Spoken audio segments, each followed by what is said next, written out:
dahil tapos na ang ating examination, ngayon naman, ire-record na natin ang ating scores. Okay, yung mga scores ninyo. Ganito lamang ang gagawin natin. Kapag pumasa kayo, huwag nyo ako tatawagin, sir. Tawagin nyo ako sa kung anong gusto nyo itawag sa akin. Pwede ba yun? Yes, pero kapag bumagsak naman or hindi ka pumasa, tatawagin mo akong sir. Baka sakaling kaawaan kita at ipasa kita. Handa na ba kayo?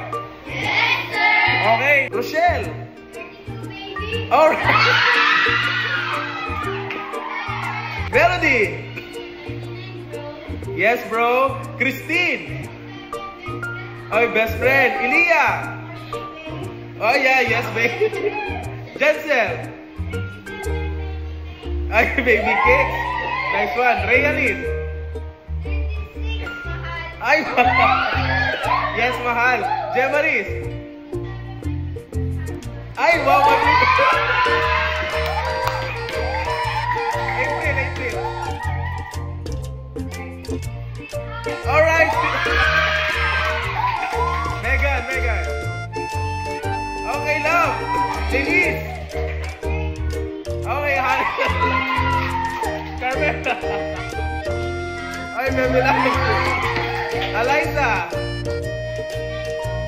Tropa, yes. Rochelle. Yes. Richelle. Yes, idol. Jervin, ilan ako mo?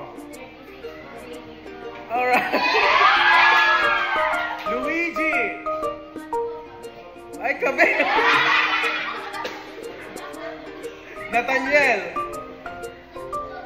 Alright, bayaw. Elijah. Okay, 39 gar. Jansina. Alright, 32 boss. John Paul. Okay, ilang anak? Noah. Okay, boy. Carlo. Okay, thank you. Next, Kurt. 34, baby boy. Alright, baby boy. John Michael. 39, kapitan. Naging kapitan tuloy ako. Rodney. Thank you. Next, 38, guwapo. George Paul. 37, alright, kuya. Nigel. Okay. Okay, with that, walang tumawag ng sir, tama? So, ibig sabihin lahat kayo pumasa.